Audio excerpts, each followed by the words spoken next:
Good morning, witches betwixt, mio kisika, tanse niratantek. What up? What's up? Life is hard. I'm fucking tired, man. Oh man, everybody been. We were kind of talking a little bit behind the scenes before I hit the go live button. We were talking about Honestly, cleansing and it's been a banishing lot. and such. Yeah, I'm setting up the smudge, which is why I'm not on camera right now. I'm going to be muted while I do it, so I'm going to be doing a little bit of that behind the scenes, because there's no way I feel comfortable doing that on camera or on microphone. Yeah, like there's just certain things, cause like with I forget what it was. Right? Did put on this that spell? I can't remember. Oh, the Supreme Court. Court. Yes, the Supreme Court ritual spell thing that he put together. Full moon. Yeah, it was like a full. Like, the intent behind it was there 100%, but like, had we done it in person, like in this house, all together in person, and then live streamed it, it would have been 1,000 times better. It's just like Zoom does not. I don't think magic. It just doesn't. Doing your rickety ass Zoom rituals. Yeah, like it just doesn't do. I think it'll work, but it's different, right? It's not quite as because that's not what we're used to. Go ahead, Scott. I mean, it's just like when people like there was this big thing a couple years ago where people were like, I would love like occult movies, like occult sort of horror or something. Like, you know, but the thing is that a lot of people were like, here's the thing about that though, like if you wanted like occult horror, I mean, although someone did accomplish it, there is a movie where they did the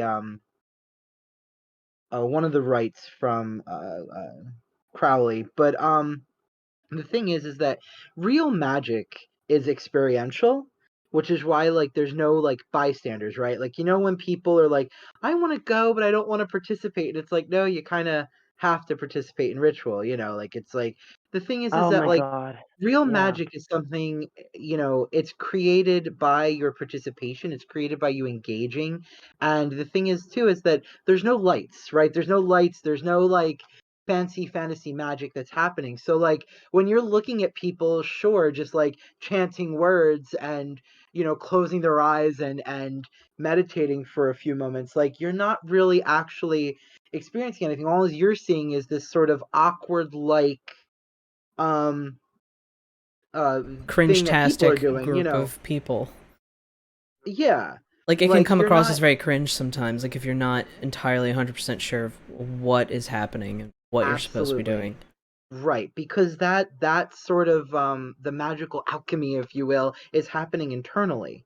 You know what I mean? I mean, of course, for us, we know that there's an external effect. Like we can feel it in the atmosphere. You know, the energy becomes very pitched, and you might feel all sorts of things occur.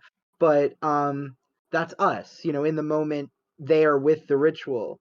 But magic itself, it's I don't know. I think there's a reason why it was rituals and magic and these things was sort of sacred, and it wasn't sort of this spectator thing. You know? Like you had to be like an active participant. Like there's like in witchcraft, like there's no sermon that you sit through. You know what I mean? Like there's no one person that's just like sitting there and just like talking for 45 minutes and blah blah blah, you know? Like and like I was thinking of like Diana Paxson's ritual that she did like for Pagan Pride this year. And like I like the parts where like I guess there was like a little bit of a sermon in there, or like a little speech kind of element to it, especially when she's talking about like, you know, like how it was when the country was founded versus our roles now, like what are we supposed to do now, like that whole kind of dichotomy that she was talking about. Yeah, for sure. And I liked that, but I liked that it wasn't that long, but like you were still, I don't know. And the other thing too with ritual too is you're normally standing, like you're not sitting usually, especially like if you're in a group. You can be kneeling though. It depends. Yeah, but kneeling is another thing too. Yeah, and it also does depend on like, you know, like your capability, like whether you can stand for that long or whatnot, because, you know, people you know, we'll give a person a chair, you know, if you can't stand for the whole ritual, no problem. But usually you're standing, and usually when you're standing, like you're just more attentive because you're standing up, you know, like you're fully aware of like all of the gravity that's like affecting your body, and you're just like holding yourself in one position, and you're just, I don't know, I think you're just more like alert and paying attention. Just a little different in the way that like you would think of, because like how I was raised, the concept of religion was like you go to this building and then you listen to a person talk at you, and then you stand up, sit down, kneel, pray, sing a song, and then leave. Like that was like Eat some bread, yeah. drink some wine. Like as a kid, like that's just how I interpreted it, and I was like, oh, that's kind of, what are we doing? You know what I mean? Like we're not doing anything. The only action the only action you're actually taking is putting that money in the basket. Like that's kind of the only thing that you're doing. I would Well, I argue guess singing huge too. action is actually in most in those traditional sermons. Most of the action is in the preparation, arrival, and observation. You know what I mean? Like if you've been to a Catholic church, and you know me just with the timely Hosanna reference, you'll know that a significant energy of what goes on people on Sunday is waking up early so they can be done up properly for their church, right? Because it is also a little bit of like keeping up appearances, right? Yeah. And there are those families who come in like suits and nice dresses with their makeup done and their hair coiffed or whatever they're doing with it, you know. And shit, in some communities, they'll even fight over who gets to be in the front pew and be like, ew, you're not the most faithful here. I am, you know? Who's this Becky thinks she's sitting in first row pew looking at my priest, you know? I think Like, I think it's also way different too, like happens. considering where you're at. Like I'm sure like southern churches, like in the US in particular, like I'm sure going to church in the South is a whole different experience than going to church up here like in the North. Certainly. You know, like I most have definitely. only, in all my years growing up as a Roman Catholic in South Philly, I have only had the opportunity personally to see two priests be able to actually work the rite of Mass. And what I mean by that is like actually have any real spiritual Something happened. Yeah. like actually work the Mass, you know what I'm saying? And both of them were definitely against the grain kind of priests, and it's wonderful to see them actually be able to work thaumaturgy, I must admit, regardless of one's feelings about the church. It was interesting to Or the actually term see them, thaumaturgy. or theurgy, excuse me, theurgy. To see them work theurgy, and it's funny because both of these priests, although they never met one another, Father Mauher was one, and he was always really kind to me when I was in CCD, and he was really compassionate and very nice, and he could do it in a way that I could perceive. And then there was a priest who did my great aunt's funeral service during COVID season, and he also managed to work the Mass as well. And I think that that's another problem too. It's that a lot of these rituals feel hollow because they are. A lot of these people, a lot of these priests, I don't mean to be mean, but I guess I could be, they don't really actually have a connection to anything. They don't put They're the Go oath ahead and behind be it.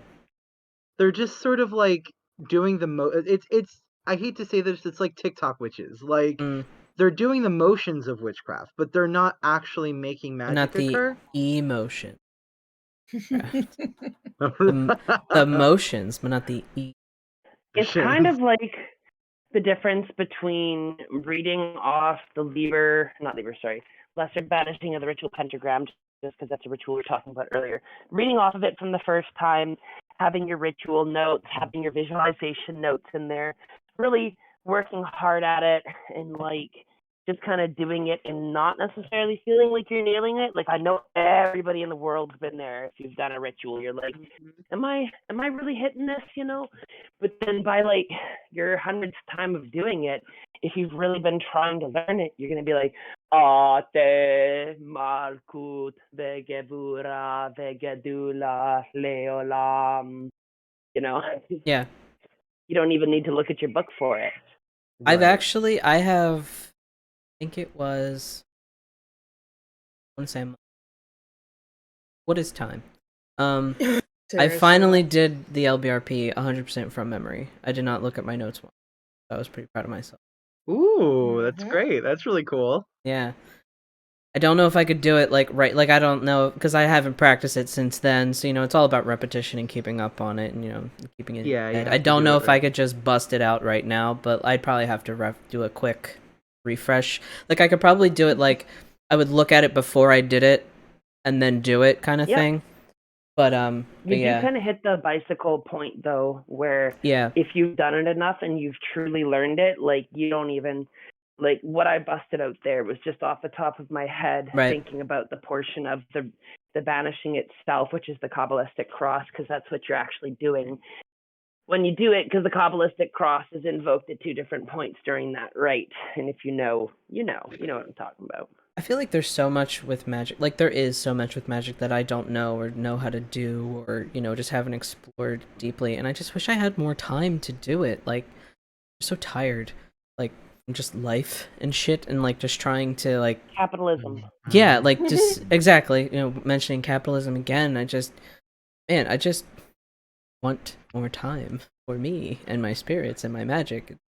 Mm. Mm. Yeah. Yeah, we can't hex the patriarchy if we can't even get a full 48 hours off on the weekend. You know what I mean? Yeah, it's not even a full 48 hours. Like, I don't know. We just went grocery shopping this morning and all this crap. I'm like, man, what did I even do yesterday? Of course, my dad was in town again. But thankfully, I'm not going to see him for a while, I don't think. Because he finally took his truck back to Florida. So, done. Given. Oh, crap. Take your truck and get back to Florida. Ah, But I know what you guys mean. Especially now that like I'm back into class. right. Which is When I like was a sitting job. right, you don't get paid for, which is what I say all the time. It's a job you don't Volunteer. get paid for. Yeah. It's a job and a Um, half Yeah. because you have to do fucking work after hours at home called homework, which is stupid It's and so should be fucked up. illegal. It's like you pay Anyways, money for stress. Anyway, continue. right, but Mm. what I was saying to myself in class was I was like, you know what? I was like, I'm 100% like, and I don't even know what called me to do this, but I started doing my research. I'm actually going to be working with Astroth to help me with my math. Astra? Astroth, the goetic Astaroth, daemon. Goetic demon. Oh, okay. I just I'm not gotta say familiar. how peak queer gay this is of you, Scott. I'm not good at math. What can I do? I know I'll summon a demon to help me with it.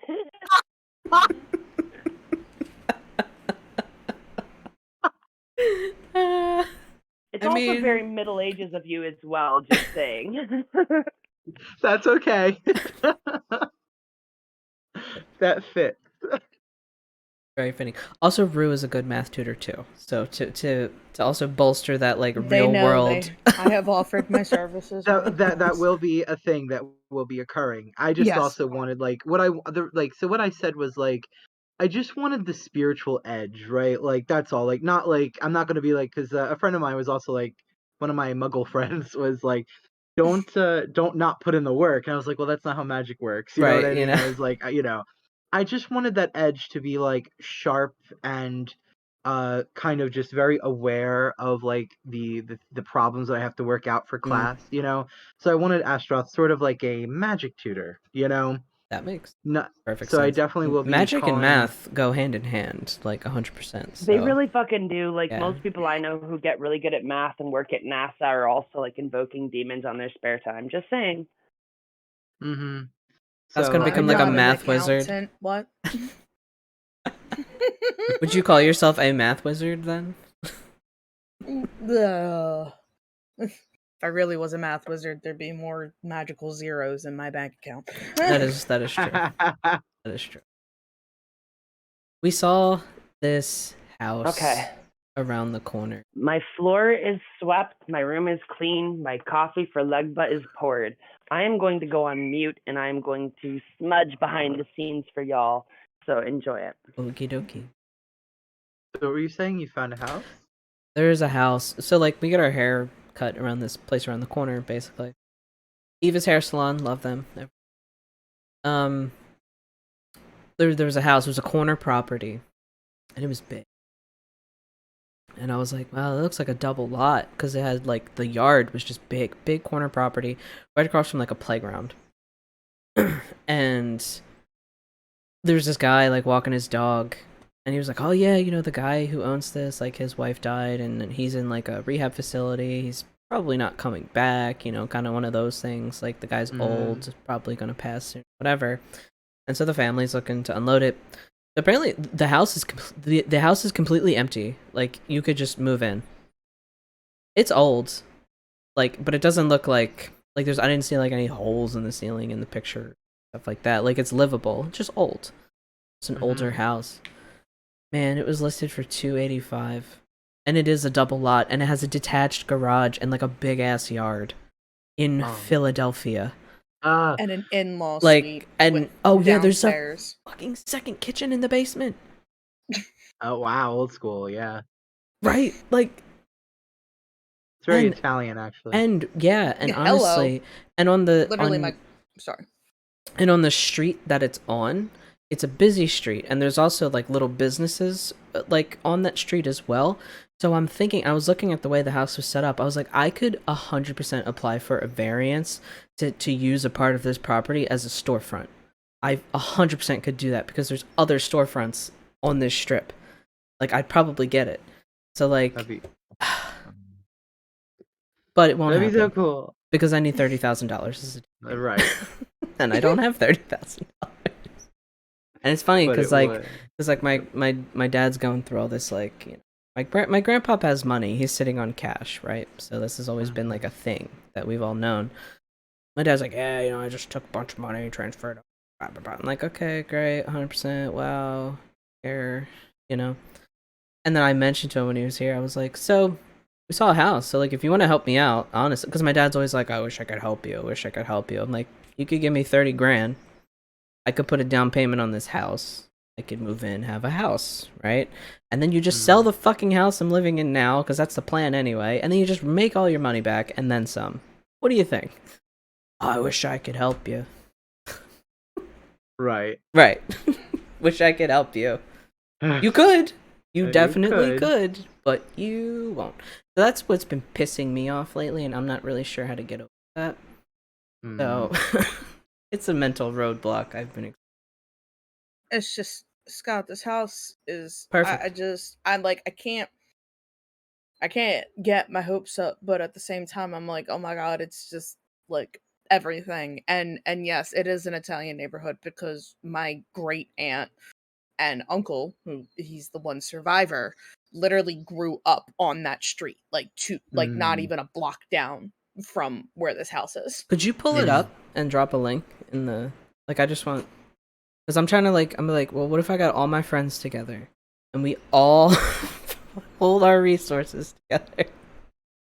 Because like the basement is basically like you could live down there. I mean, it's a little, like a tile floor, like it's not beautiful, but whatever. It's an old house. I want it. I want to buy it. But then my dad was like, but then you're still in the city. I'm like, yeah, but my whole life is here. Like, yeah, part of me wants to leave the city, 100% sure. But then, like, the other part of me is like, everything is here, though. You know? Right. So it's like, I'm Right. torn. But I'm like, if I had that big of a yard, put some hedges out, like some little privacy hedges, like around it. Some blackthorn hedges. Whatever I gotta do. But seriously, like, or just even just a simple wooden fence, like whatever, you know, like I just get that little bit of privacy. It would be perfect for like South Street Circle events. Like, ideal. That'd be beautiful. So ideal. That would be beautiful. By the way, I guess. Look at this house. Oh yeah, Rivers sent a link. There you I don't go. know where you dropped the link at. I put it in the text chat for the channel. Oh my god. Fireplace. Like, Oh yeah, it has a fireplace. it does have a dishwasher. It does have a dishwasher. Oh shit. It's an old ass dishwasher, but it's I a just dishwasher. like, I want to go rob a bank and just like slap a bunch of cash down on the front step and be like, give to me. I want Give this. me. It's got an 88 bathroom, Yeah, shower. The shower is already like handicap accessible. It's got a bidet. I just got excited all over again looking at these pictures. There is a Oh bidet in God, the I hate bathroom. myself. Where'd you drop the link at? In the text chat for the channel. What's the little thingy for it? Yeah, so if you highlight over the channel, like the voice chat name, there's a little button that says open chat. Oh yeah, it looks like a little I text see it. message. Yeah. Found it. 2 seconds. Yeah, but only $285, double lot, detached garage. I was like, give. That's the thing is, like, I don't want anything super fancy. I just want a fucking yard. I would like a patch of grass, please. Oh wow, yeah. Yeah. It's literally almost 100 years old.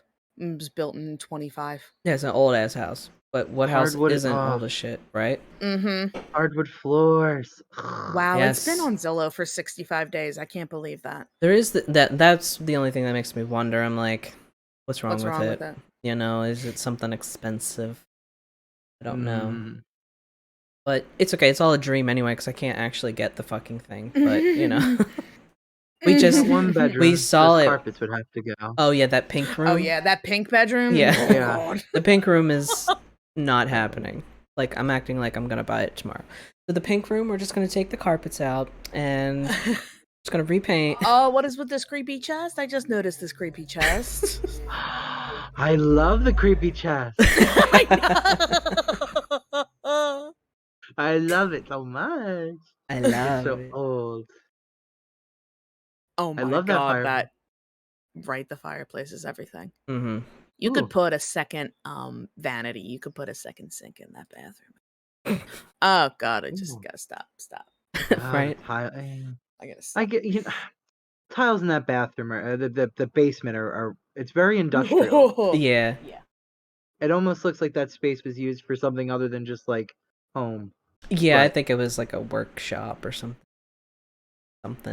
But the fact that there's a second kitchen in the basement is awesome. That is pretty cool. There's tons of space. Second bathroom, that's cool. Yeah, I think there's 3 bathrooms. Like 2 or 2.5 Oh, baths or wow. something like Okay. that. Ooh. Yeah, it's a double lot, so keep that It's in mind 3 too. and 3. It's 3 bedrooms, 3 baths. 3 and 3? Yeah, Oh, with like shit. 3 and 3. Mm-hmm. with a nice privacy fence. Yeah, you could do whatever the hell you wanted with this yard. Yep. Mm-hmm. Mm-hmm. But my dad said, fuck you, wish I could help you. Oh wait, I can, but I won't. Haha. What a cool guy, finger guns. So if y'all like want to listen to our podcast so we could like be not even millionaires, just want to have enough money so I I just want a podcast all Come day on now, long. there are no queer witch millionaires. They just do not exist. I know, right? I know. Exactly. Ain't nobody Those don't exist. getting rich being a queer witch. I want that on a t-shirt, and I'm gonna sell it and get rich.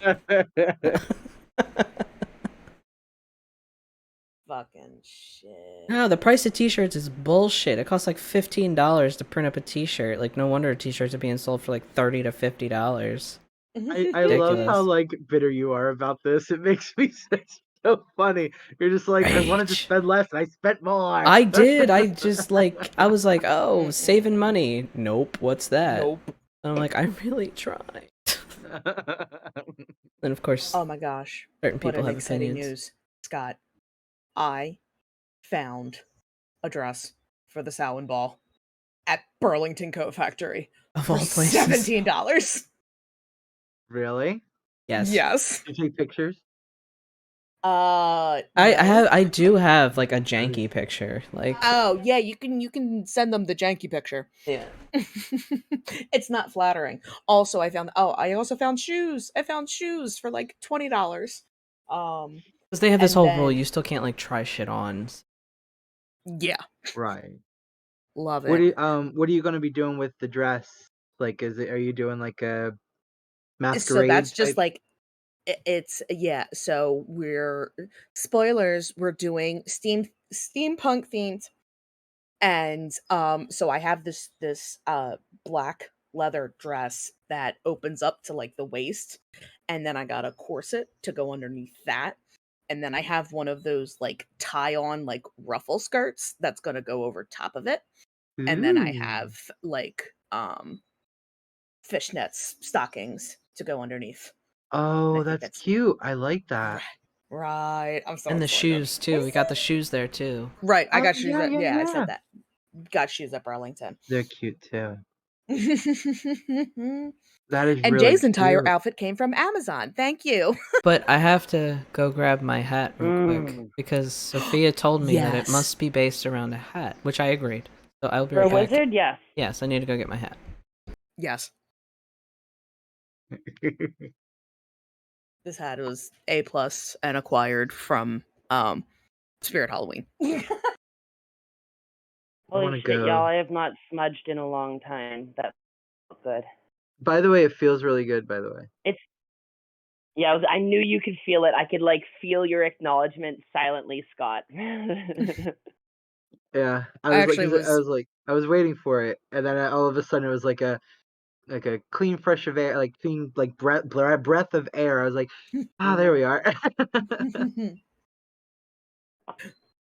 He's back. Yeah, I was like, Scott's waiting to hear their name. Let's fucking give it to them. And then when they did, I could feel your acknowledgement on it, and I was like, Yeah, they it's felt funny it. because I did too. I smiled and nodded silently at the computer, so it's funny. Oh, that's nice. Hat. Oh, that's really nice. Let me see that. Like, ooh. Right. I should just turn the background off. Because I wanted to see the not the oh, I know forget the what they're pendant in called. the front. It's super cute. Yeah. So why I say the hat is because a lot of legit serious male practitioners I've There we met go. almost always have a hat for some reason. It's not to say that only dudes can have a hat, because like I've met plenty of chicks with like the legit witch hat. You know what I mean? Not like the I'm a pop culture witch hat, but like the oh shit, some fucking goddess bless this shit for them kind That of is witch really hat. You know what I cool. mean? Thank you. I wanted to Mhm. wear that. Well, I'll show you what it looks I can't see it. Oh damn! You wear that shit, boy. I Yep, love that it. fits you Isn't he good. so That fits you very well. dapper? I love it. He's a dapper chap. Unfortunately, it doesn't really work with headphones, so I can't wear it. I wanted to wear it while That we is the thing recorded. I hate most about hats. It's either hat or headphones. I'm like, Yeah. sorry, hats.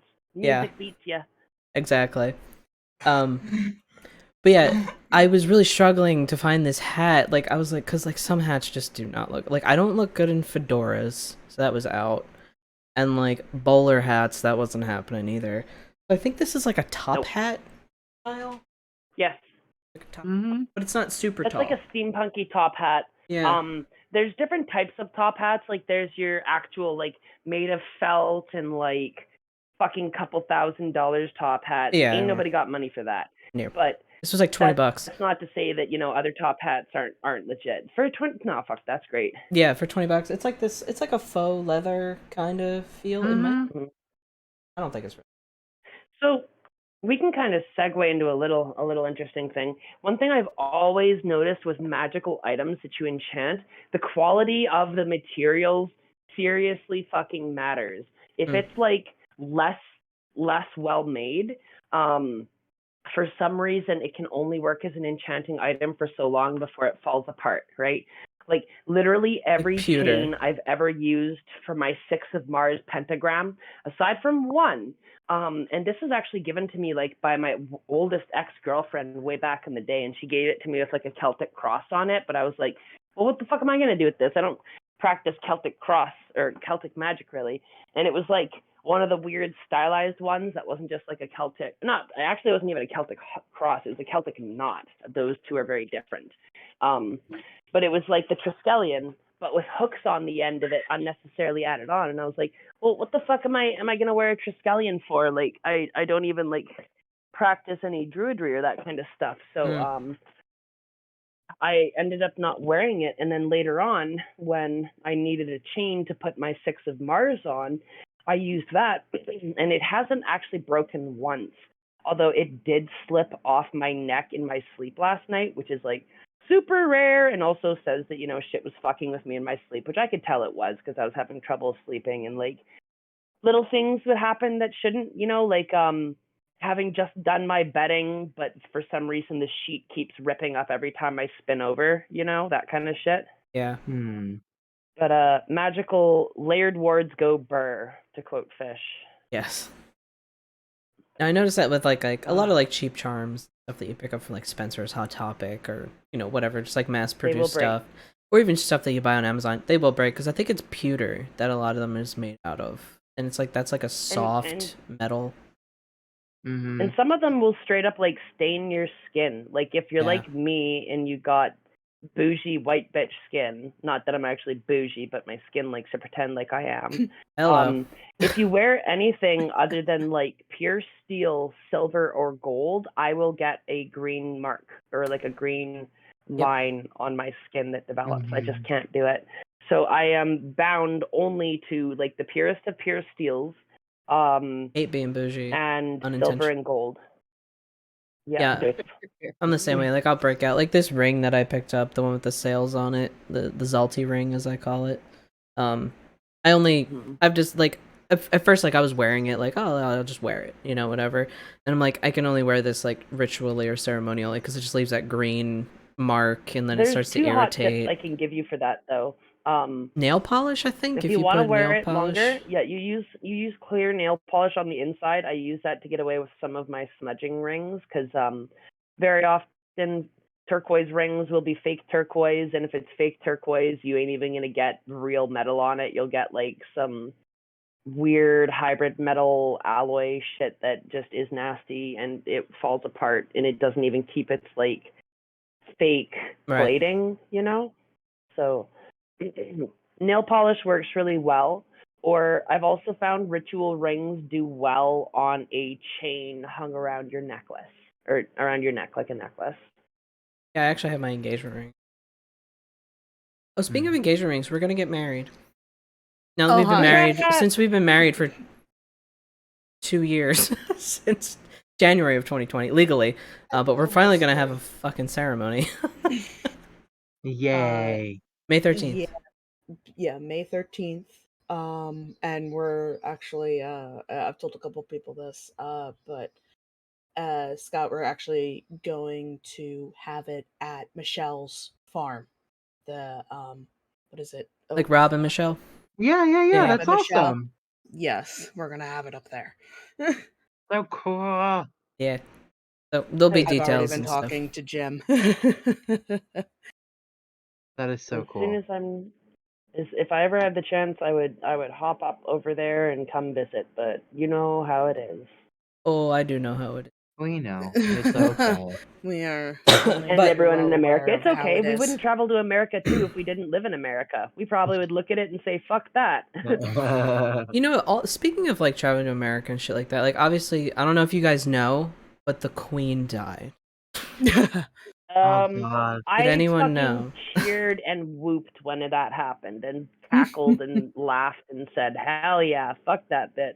Right, and I know that like the entire world is all like, how can you say that? And then there's the other team that's like, how can you not? The entire world. The entire white world who has lived in a tiny little bubble who's never actually seen the harm that the royal family specifically have caused. It's funny because we had a big debate about this. It wasn't even a big debate. It was an argument in DKMU of all places. An argument there? No. And I said, mages disagreeing with each other? I said, fuck the royals. They're real pieces of shit and they haven't done anything to undo the power of the legacy of colonial violence that their family and they actively have partaken in. And this one guy who will not be named is like, wow, you just made an entirely disgusting parallel there. Blaming British people for what their ancestors did is not a good look. And I'm like, homie, my brother in Christ, I did not blame all English people. The word English people. You said the royal family. I said the royal family, who actively still, like the Queen Elizabeth, you can look it up.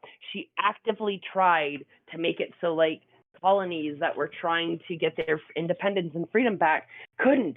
And she'd like order protesters to be killed and shit. Like she did some really fucked up shit that like overall white society that just lives in like this weird little oh look, the Queen, yeah, she's so nice, haha, kind of world don't really understand the other side of what that's like, you know? Mm-mm. And like to drive home the tone deafness of certain people. I was on YouTube watching Crab Rave, and if any of you know, Yeah. there's a thing that people on YouTube do when a shitty rich person dies. They post Crab Rave with all the crabs partying, and it says the name of the person who's died. Yeah. It's a time-honored tradition that started with the death of Rush Limbaugh, and they had all the crabs Oh, raving. yeah. And it was like bum bum bum ba-dum, ba-dum, bum ba-dum, ba-dum, bum ba-dum, bum bum ba-da-ba. And this time it was Queen of England is dead, and they didn't even waste a fucking hour before having this video out. It's like they almost They had probably had it like, ready. It's like they have a whole cross section of videos pre-made. Like they have Kissinger up next waiting, and like all kinds. Well, of it's just shit, like I bet. obituaries. And, Like obituaries of famous people, they're already pre-written. They just pop in the details God, and publish. if only more of those could come. Hey, that's a way to get rid of people in a magical causal pathway. Rewrite their obituary. Don't invoke their death. Invoke the releasing of their obituary. Ooh. But then you could, I feel like you could open up the way for like death hoaxes. Yeah, one of the comments was like, this goes out to all the Potawatomi, and like it listed off a bunch of different groups of indigenous people who'd been really affected by like colonization from the English, and it says, this goes out to all of you, my family. May this give you healing and peace, or something like that.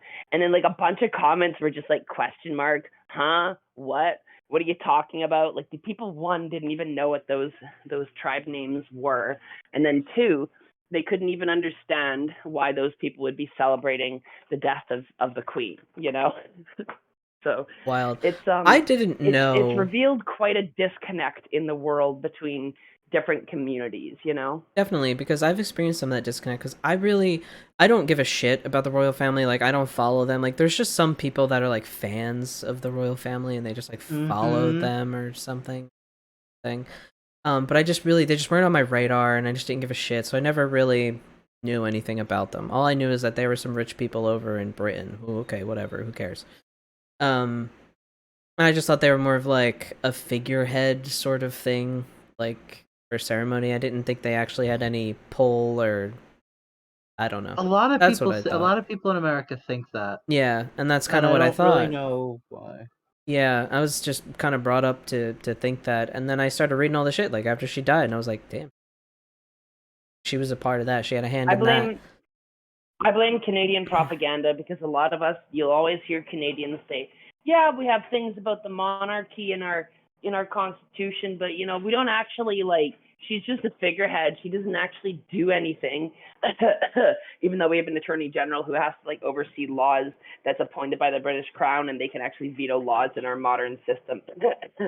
That's really fucked. See, that was the other thing too. I was seeing on Twitter that this guy, his friend, was going through like his Canadian citizenship ceremony thing. So a friend of mine was getting his Canadian citizenship, and apparently like you have to like swear allegiance to the Queen, something like that. But at the time, like, she just died, so then and they now had you to have switch to say it. the Queen has died, God save the King. That's what I heard. Yeah. Yeah, or something like that. And then I sat there and I thought, I was like, why is Canada, like, Canada's not, like, they're their own country. They're their own independent nation, right? Like, they're not, like, y'all, like... Well, the thing that a lot of people have to understand is I don't that get Canada that. represents...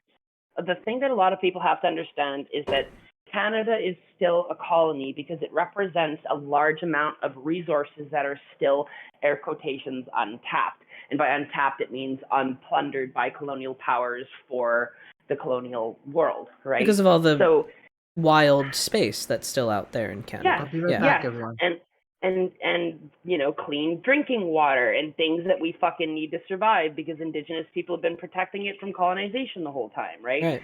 So what people don't understand is that the colonial state of Canada is directly tied to resource exploitation and extraction, which also is kind of like how a lot of Europe and like a lot of the air quotations, big air quotations, developed world. That's how a lot of them get their shit, is from extraction efforts in countries like Canada that are still like fairly clean and untainted of England, beholden to them in financial interests, at least. It's so fucked. So it's like they still have this like pseudo global empire basically.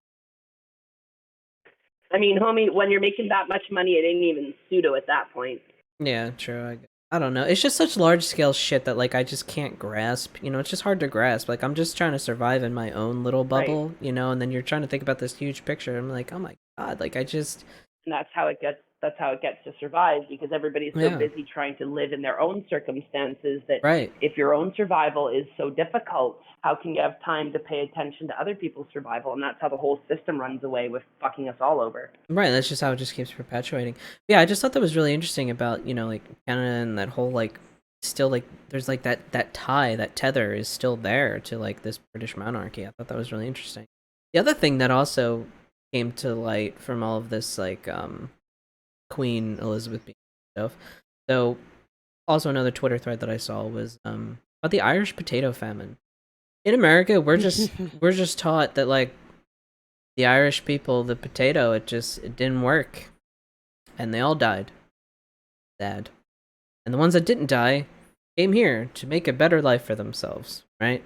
So that's how it was portrayed to us, and I never read into it further because I was just like, oh, okay, that's a thing in history that happened, whatever. I learned that like the Irish potato famine was not just, well, all of a sudden the potato decided not to potato. It was that the British monarchy did a whole bunch of fucked up shit and made a whole bunch of people turn into starved fucking skeletons. And then so all these people were like, okay, well, rather than dying here, I'm just gonna jump on this boat, head out to the great unknown, and try and survive out there. And I'm like, God damn, like I think about colonization, you know what I mean? Like I think that it's inevitable that humans on all of the different continents were going to interact. Like that's just how humanity is. Like we think of things and we want to travel and we want to go and we want to either escape or we want to explore. I think that was inevitable. Like that was eventually going to happen. But I just feel so terrible. Like there's such like a dichotomy. Like there's the people that came over to North America to escape, right? To escape a terrible situation. And then there's those that came over here to just exploit. And it's just frustrating. They needed to make the money. Yeah, but then there's like all these people that just like got like lost or just mowed down in the shuffle on both sides, you know, like native people and also just immigrants, you know? It's just the whole thing, the whole situation is just really fucked. And another thing that I kind of was thinking about the other day was like this whole idea of like sides, like this side, the left, the right, the this. I was like, really, you could just break it down into two different groups of people. One group of people wants their worldview imposed on everybody, right? They just want everyone to follow their worldview and what they want. Mm-hmm. Versus another group of people, the other half of humanity, they're like, no, we just want all people to be able to do what they want, like their own thing. Right. Yeah. Like I just want you to have the choice, the freedom of the choice to decide what you want to do. Why can't we have that? Well, it comes down to a very simple thing. People want to rule, right? Because the idea of rule and governance has existed for so long. And until in their they're actually mind, in charge, it's a zero-sum game. It's really hard to rule properly. Pardon? It's hard to lead properly. I mean, but if you look at anything we have happening now, there is no such thing as ruling property because there's just being on top and taking control. Like to rule, you have to understand there's a difference between ruling and leading. Mm-hmm. Leading is being in a position where you have privileges, where you are beholden to the people beneath you as a direct servant to them to set up a system that benefits everyone. We don't have a system like that right now. We have ruling, which is where someone sits on top and makes the system the most beneficial for themselves, and everybody else has to follow by proxy of the majority of violence that they can accumulate themselves, right? So if you have the monopoly of violence, like say you own the police or you own the military, nobody can really question you because you can use outrageous levels of force to remove them as a problem, right? So you kind of get into the state where you can't rule and take care of the people beneath you because it's diametrically opposed to what it means to rule, right? Because to rule means to put yourself, your interests, and your in crowd ahead of everybody else, and to lead means to make sure that everybody's interests are compensated for, I guess that's what it and is. We've that's had why we don't rulers. actually have leaders. Yeah, we don't have really good Sorry, go ahead. leaders. There's really no one, like, there's no good person to rally behind. And that's what really sucks is, like... Say this. The Democrats are certainly actually starting to try with the fucking partial student debt forgiveness, and like really starting to push on the green energy. Like, it's nowhere near what people actually need, but steps are being taken. You know what I mean? I will say that, yes. I do think that the student loan debt relief, yeah, is a good gesture, but ultimately it's not going to make a difference. Like, still poor. And I'm still going to owe tens of thousands of dollars.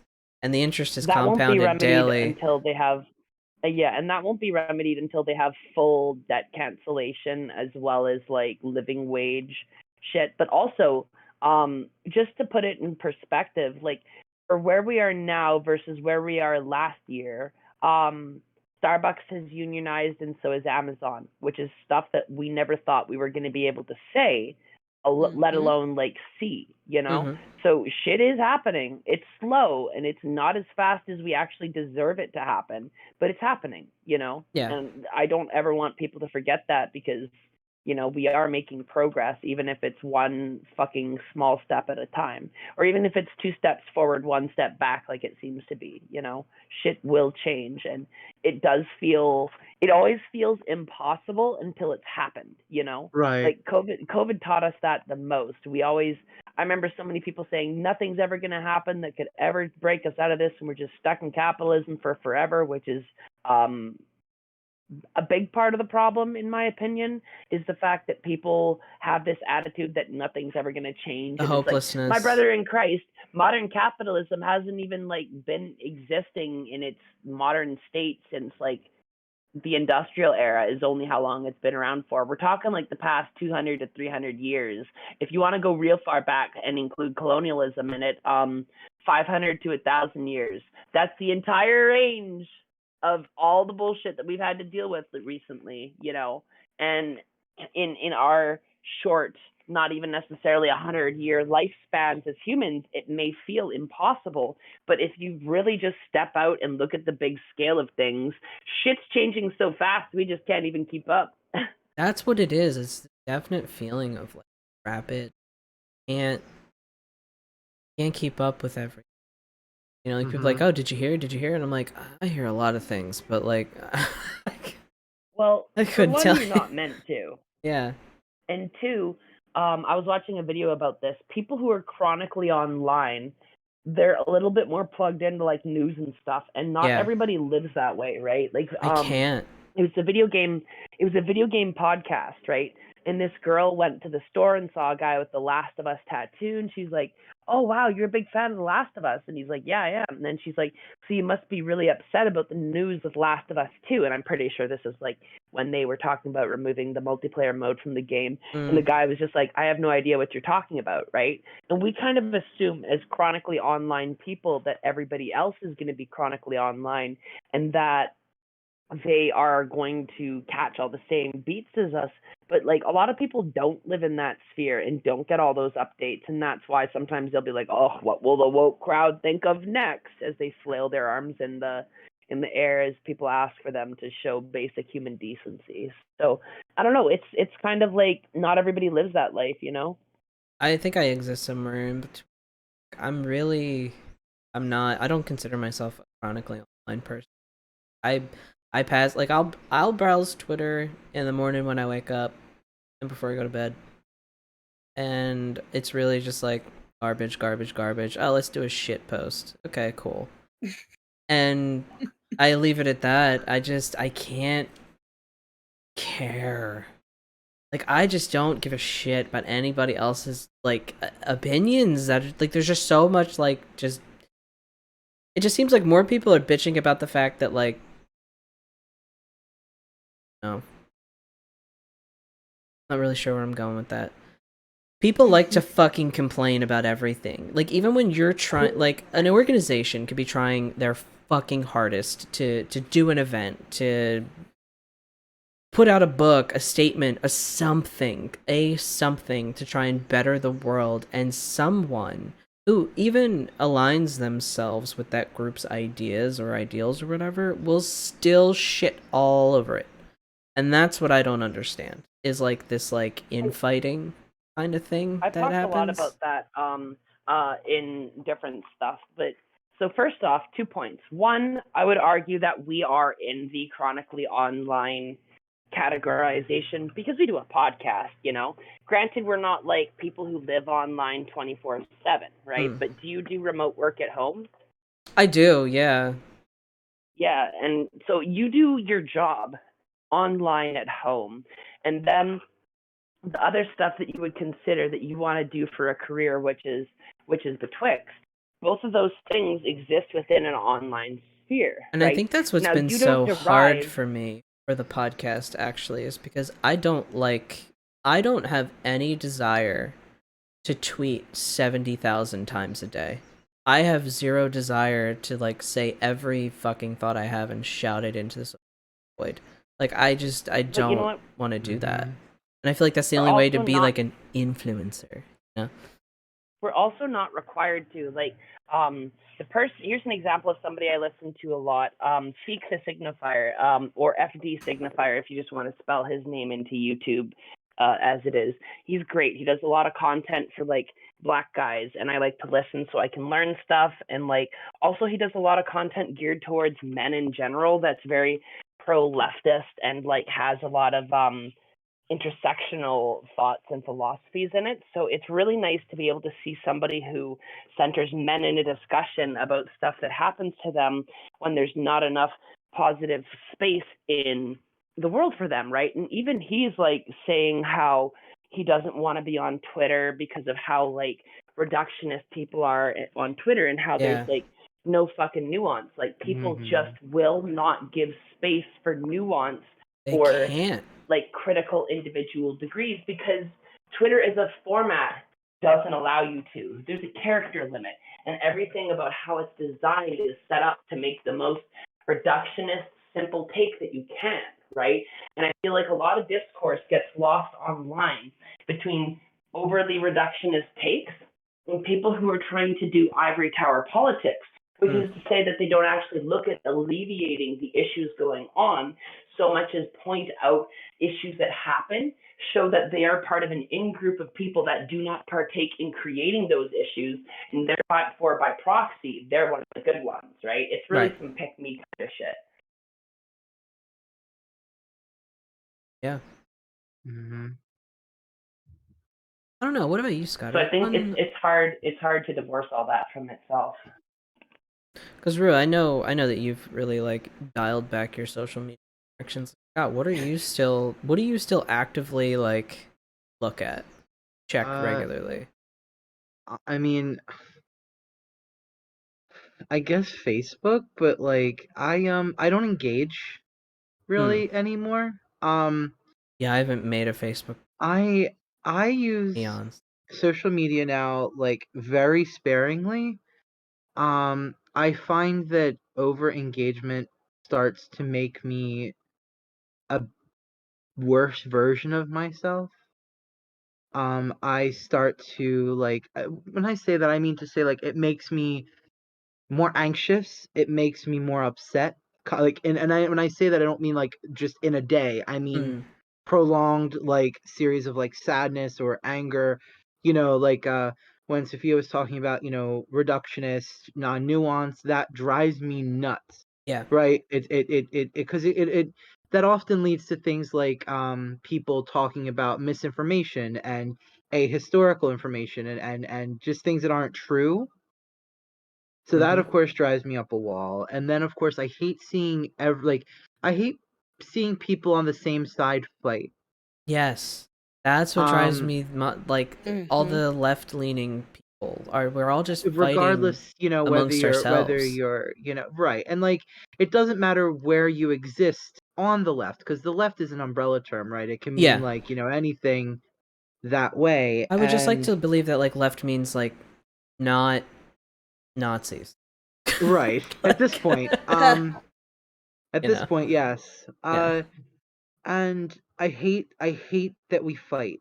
I hate that, like, it's like, um I hate that, like, on the left it's kind of like, well, and then you could pick whatever. You're good but not good enough. You're not liberal Right. enough. You're not left enough. You're too far. Or you're too this, or you're not perfect enough. You're not virtuous enough. You're not moral enough. You're not enough. And it's like, I've been told I'm not enough my entire fucking life. Say it And louder for the people in the back. like, I know who I am. I know that I want to be a good person. I know that I want to do good in this world and to leave this world, at least one person, better off than they were because of me, because that's just what I want to do. I don't need repayment. I don't need anything. And it's not just about me. It's about, like, I'm tired of everyone fighting. I know it's, like, so simplistic. I'm just tired of watching friends turn against each other, and we're losing. Losing. That's the. We're It's like we're losing. losing We're that way. losing. I don't know. Like, there's parts of it that it's like, see, and the problem is too is that, like, I get why the rage exists. I get why we're angry. I get why we're furious and crave vindication It's and like, whatever. I mother, I get it. crave violence. But, Mother, like, great, but yeah. we can't sacrifice our humanity Yeah. for for our freedom, right? Like, when all oppressed communities gain their freedom, we can't be the monster that we fought in the end. You know what I'm saying? Like, then what was the point? Right. You know what I mean? What was the point of fighting to be released from all forms of oppression Yeah. if you in the end are the monster you fought? Right. Okay, so I will And say this. Actually, no. Go ahead and finish your thought. Sorry, I didn't know if you had more to say. no, and once again, the only reason I feel like I have the ability to, I guess, criticize is because, and like, how do I put this? Like, I criticize it because I'm a part of it, because I love people who believe in, and who know, I should say, in, like, why it is that we use pronouns, why it is that we don't say racial slurs, why it is that we don't wear swastikas on our arm, like, I love those people who know why those things are bad. Right. And I guess, I don't know. I don't see the point in fighting. And when I see the infighting, I get really upset. And I think I think I critique so hard. Once again, it's because that's what I'm a part of. Right. Mm-hmm. I don't have, like, I mean, and frankly, I'm proud of this. I don't have a leg to stand on the right. You know what I mean? I could critique them, I could yell at them, but we all do that. You Right. know what I mean? Because their beliefs are bullshit. But I mean to say, like, I'm not a part of the in crowd, so, like, I wouldn't know what it's like. But I know what it's like to believe in progress, to Yeah. be a progressive. You know, um, so that's why I critique it. That's why it makes me so upset and so passionate, because I know that we could do better. We can be better. Yeah, that's what it is. Yeah. Is we can do better, and we can be better, and we're choosing not to. I don't know that I think that, see, this is where, like, it's not like a devil's advocate thing at all. Mm. It's just that, like, I think that the amount of pressure that comes down on people who are poor, who are queer, who are BIPOC, etc., the oppressed communities, marginalized communities, it it has a real psychological effect, a real sociological effect, a real economic effect. And I think that when your money and your rights as a human being are toyed with, Intertwined. intertwined but toyed with, when they're Yeah. played with, when people in these high towers are making judgments about whether you can marry, or whether you can have children, or whether you have a right to tax What do they do for the rich they don't do for the poor? Tax I don't know. exemption, like, you know. I don't know, but there's a ton of loopholes that rich people use to not pay taxes, and that's Right, pretty like, much all I know. and essentially it is like, you know, the fact that The rich more money you people have, the less they can taxes you pay. exploit those loopholes. You know, when when you're at wit's end, you'll do anything. Right. When you are scared and you're angry and your life is uncertain and you don't really feel as if it's not in your own hands, you'll become anything to feel or to gain control. And that's why I think it's And also like a slippery slope to be so far Mhm. left you go right. Because if you are so oppressed, I don't know about that. what do you mean? Well, like, even if you're on the left, that you go so far to use your own words, that you Yeah. go so far left that you appear right. You can't.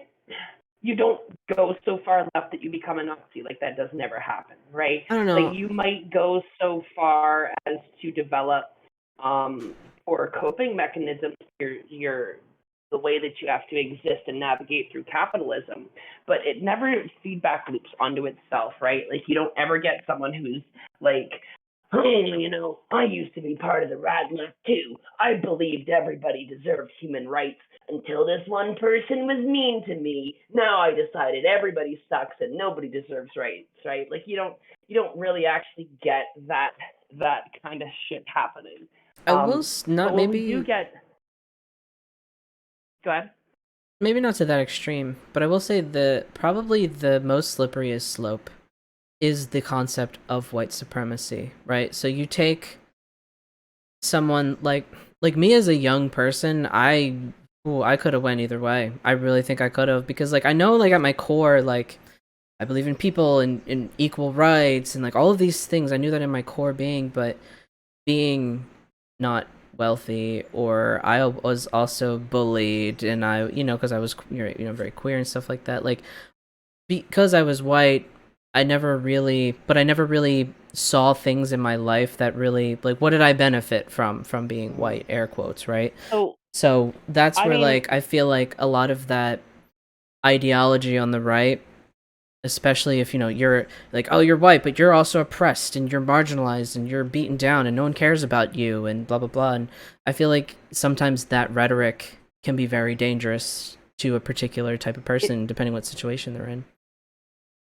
I think it all ties down to the hegemony, right? And hegemony is just a really complex word to say on whatever is considered normal and acceptable by the society that you exist within, right? Mm. So for white people, you're always going to have the added benefit of not having to experience the same type of racial discrimination that people with visible skin color differences Right. or cultural differences or accents will, right? Because, like, for example, I had to learn how to lose my accent coming from my small town just so people wouldn't treat me like I was fucking low IQ when I was in the city, right? Fish Like, the was saying that vernacular too. I have developed right now is a direct response to how I was raised and how I talk, right? Mm. So, like, when I'm around my family, I'm going to use more like, hey, you want to go for a rip on the quad there, bud? Talk. Whereas opposed to where I'm in the city, I might take on this almost pseudo academic vernacular, right?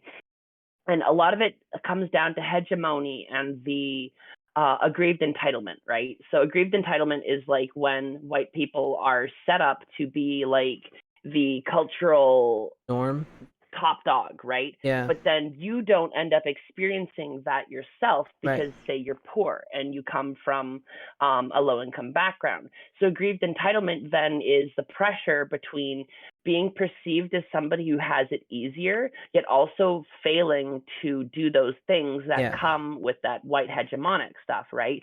So, like, having higher income, being able to go to school without having to, like, take out loans for it, having your parents buy you a car. If you fail to perform whiteness in the hegemonic sense, you end up being positioned as though you failed on an individual level somehow, and that incurs aggrieved entitlement, right? Where people feel like, things should be set up easier for them, or the perceptions of them having an easier life that is there isn't truly there. And so it leads to some type of internal turmoil, right? And it's a very real phenomenon that I'm really thankful that a lot of people on the internet are giving time to talk about in discourse, because like we're actually really actively trying to work through a lot of these things in the more radical leftist spaces. It's really only in that like ivory tower, I want to prove that I'm one of the good ones politics that people really do that nasty call out shit at each other to try and just, you know, secure their seat within the cultural movement, right? Because Right. they don't want to be seen as one of the bad ones, right? But ultimately, if you're doing something that's good and doing something that's going to change the world, it's never going to be easy or safe, right? Mm. So that's why a lot of people are starting to engage with these narratives, right? That's why, like, Feet the Signifier, he talks about the manosphere all the time and discrimination against Black guys, because like there's a very specific intersection of shit that men have to deal with that they're not allowed to talk with, and some very real double standards that happen at times, right? And he's very good at talking about it in a way that is both like racially and culturally sensitive, but also like is real to the experiences of what people are going through, right? So there is those phenomenons where like you'll be a straight white dude who's trying to be good, right? But because of your background and your upbringing, you're not exposed to a lot of people from different cultures because of the insulation that your family put into you, either by like income, because let's be honest, money changes fucking everything. Money right? does like, change I'm infinitely everything. less stressed in my Yeah. life right now. 100%. I make fuck tons now compared to what I used to make. I was actively poor before, working minimum wage shit, begging my family for money to survive. And now I'm telling my family, hey mom, don't send me money for my birthday because you make less than I do, and I feel bad taking like $70 from you when you're like still living with your sister, sort of thing, right? Right. And my entire life has changed, and the way that I can interact with it has changed because I'm able to meet that basic level of income where I don't need to stress about little shit anymore, right? Mhm. So it allows me more room to step back and take some spare time to engage with these things on a more heavier intellectual level, right? It allows me to not have to stress about where my next fucking paycheck's coming from. So my off time isn't spent worrying about the grind. I can actually get into like social issues, right? And so a lot of those frustrations are people being really fucked over by late stage capitalism, and yet a lot of the discourse being centered on how white people are set up to thrive and have all these things happen, which both are inherently true, right? Because Right. if you look at the majority of people who are running shit in the world right now, it's fucking straight white cis dudes, right? And it can be easily inferred just by looking at the number of politicians who sit on like the Supreme Court or any other type of ruling position, or like policymakers in corporations, right? White cis hetero men who have not experienced any type of like marginalization in their life still predominantly hold more cards than power. everybody else, and it's still an issue. But then where that happens, where that breaks down, is a lot of people want to do something to fight that system, and they don't ever get onto a level where Jeff Bezos is going to hear discourse from them because he's insulated by his wealth. So they'll find other people that represent the hegemony in ways that they can perceive it as such, and they might lash out at those people as their own trauma response, right? So I think like as leftists, we're not really going to find a way forward until we try to actively practice empathy for each other and actively de-radicalize each other rather than calling each other out. Because at the end of the Yes. day, if we're still calling each other out, we're operating under the systems of violence that we grew up under. And it's also part of the issue when you're trying to change a system that the master's discourse will never dismantle, or sorry, the master's tools will never dismantle his discourse, right? So you have to come up with new methods of like coming together and organizing and making shit happen, because the system is just set up in a way to fundamentally not allow you to challenge it, right? So when you have these movements that are trying to come up with new shit, they start by taking cues and actions from the violences and traumas imparted on them that we've internalized. It's just like with trans people, how you get that internalized transphobia earlier on in transition, you know, like someone just comes out and they can say some really shitty stuff to other trans women. Like I've heard a trans girl say to me, oh, wow, you look like a real girl. And it's like, girl, like, we're not, like, fucking get your shit together. Come Yeah. on, like, examine that. But you also have to kind of practice compassion for that person who's coming from that space where they've been so indoctrinated that they can't even see themselves as a woman, and then they project those marginalizations onto other people. And that's why lateral oppression is a very real thing, and it's something that we need to have more space in talking about, in practicing empathy with, and in de-radicalization, right? So I've noticed that on the surface level, it seems like everything's a mess right now, but on the like inner layers of discourse level, we're really starting to get there, and people are actually like talking about what we can do to fix this mess. And a lot of it comes down to like straight up not casting each other out and treating each other like we're disposable, and Yes. actively building up a new community, a new discourse, and a new culture. And it was something that, again, Feek said that really hit home with me. As content creators, we are culture creators, right? The things that we talk about here in our dialogues go on to other people's like phones, and they get to digest it, and they get to think about it, and they get to regurgitate it in their own way where they've come up and reconstructed it, right? Like a lot of things that I'm saying here are taking cues from people who went and did the exact same thing that we're doing now, right? They just have a conversation about what's going on with them, how things have impacted them, and what they've learned from other people who are actively working to undo this shit, right? And I see a lot of steps being taken forward, and we're kind of like in this weird in between phase, right? Because like the internet happened, everybody kind of became chronically online as a society, and then we really got exposed to each other's dark sides.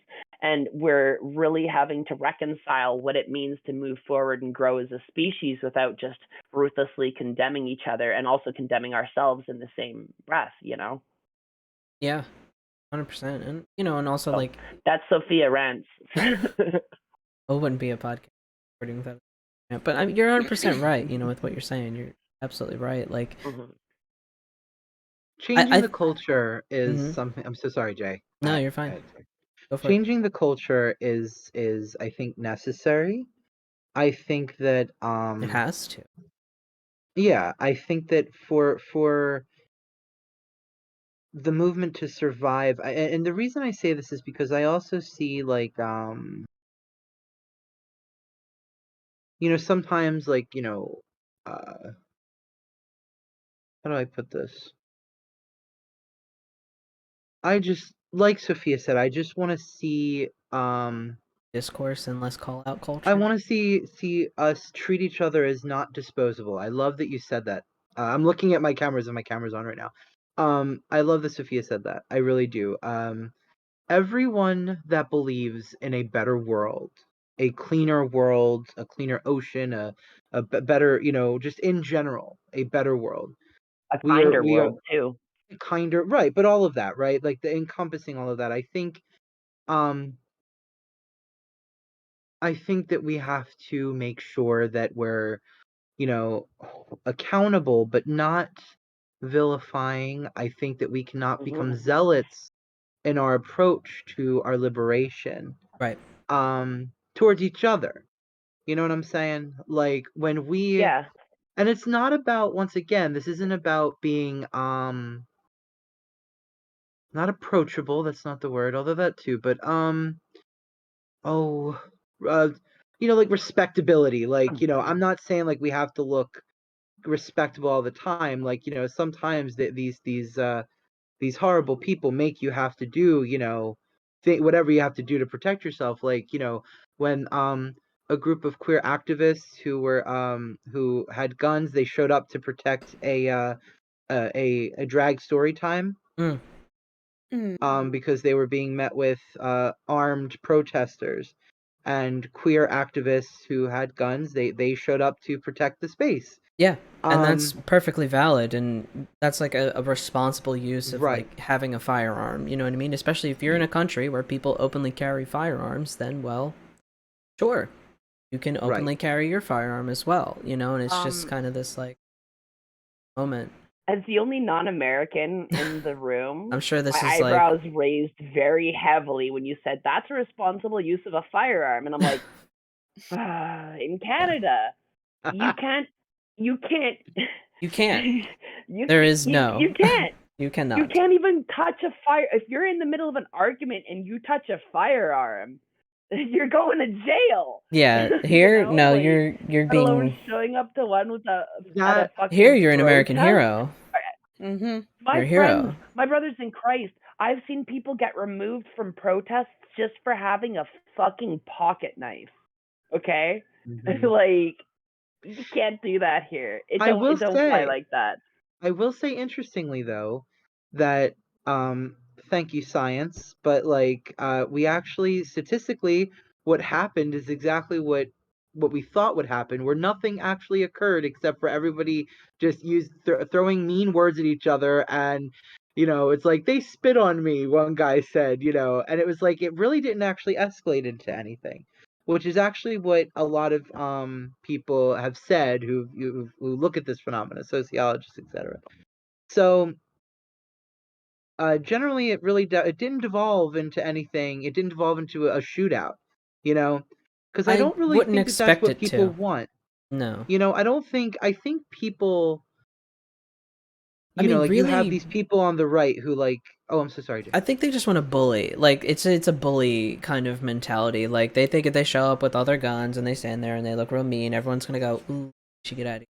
Like, "Ooh, Right, right. let's to get out of That's here." really it's a show. Yeah, Yeah, but then if you a have your lot of the own time. A squad lot of the roll time. up, yeah, but if you have your own squad of people roll up and they stand there with their guns and they stand there and they go, "Hi," then it just turns I into heard how American that was when your squad rolls up with guns. I was right, like, God, how very American. right, But Yeah.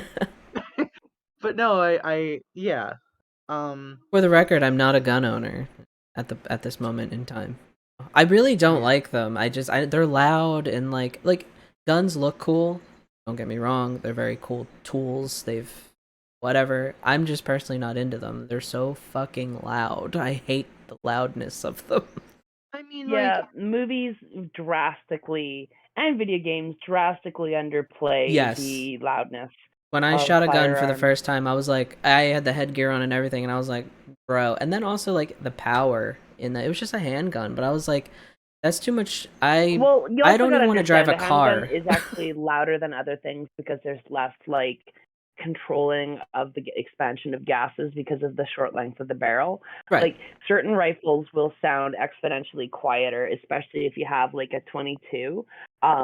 This might just me being a fucking bush kid, but you don't even need to use hearing protection if you're shooting a 22. And Oh then yeah. someone over there is like, oh my God, fuck, you have Well, I your walked ears into still. And I'm the like, I have hearing loss.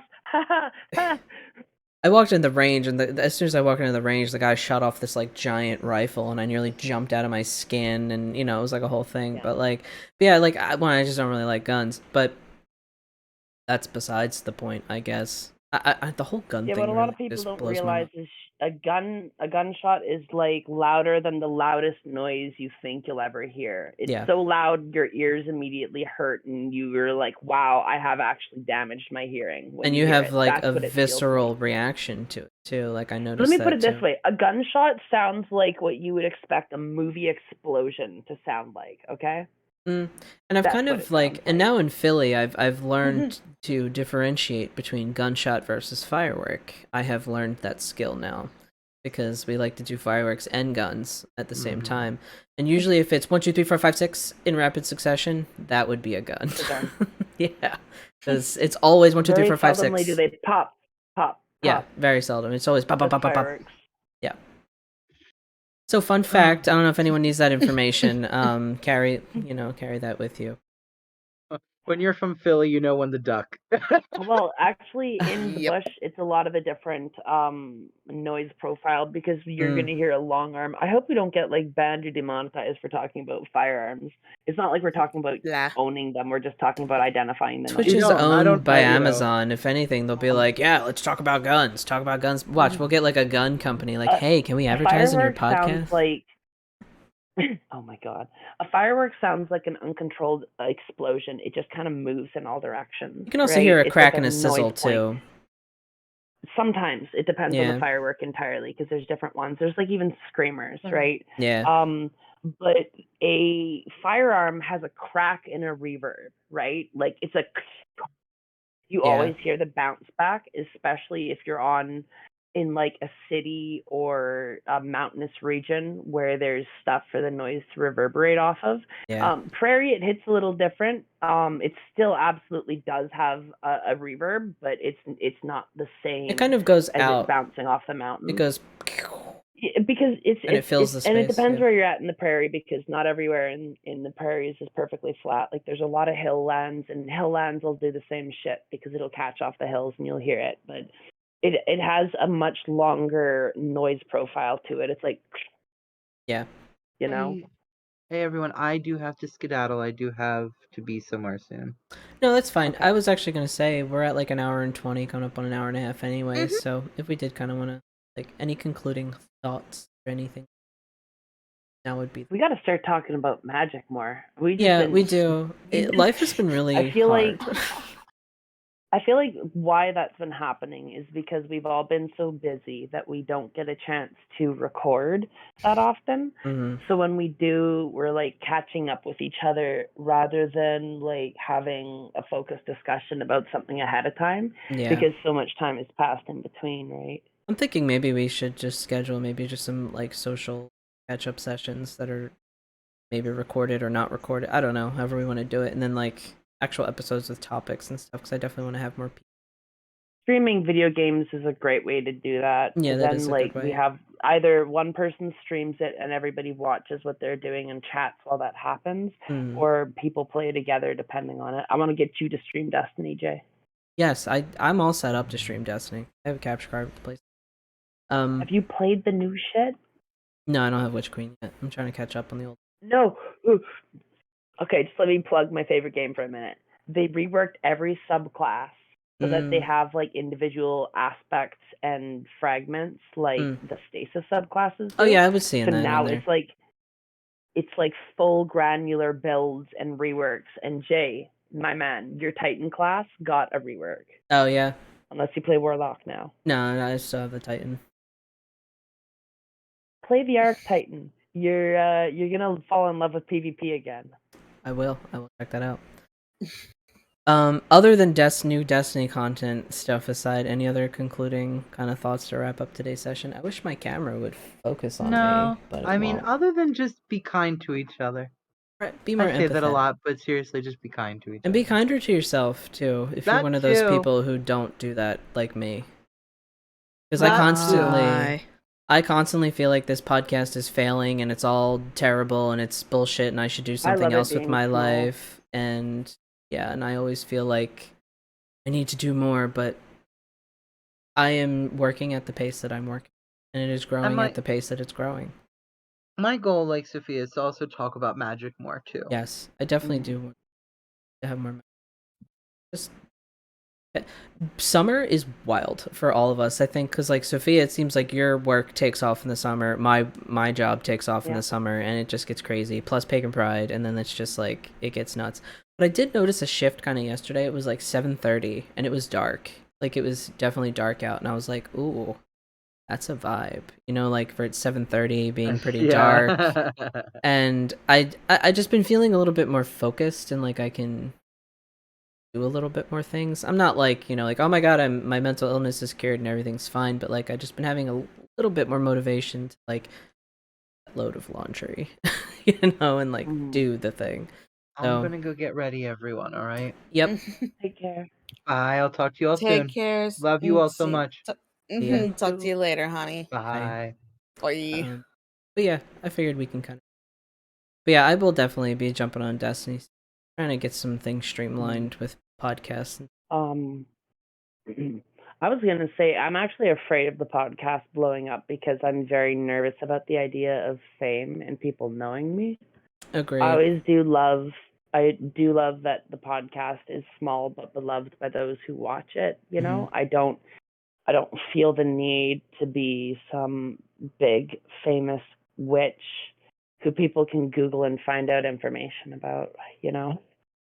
Yeah, I think I'm like, I don't know, like I'm like 50-50 on it. Like I kind of want to be more, like I would love to be able to go to conferences and stuff like that and give talks and presentations. Like that appeals to me. But not like, just from a perspective of like I want to share my thoughts, not like I want people to worship. Like, I don't want a cult following. I just want people to hear what I have to say, kind of thing. Like, I just want to share my knowledge. That's kind of where I'm at.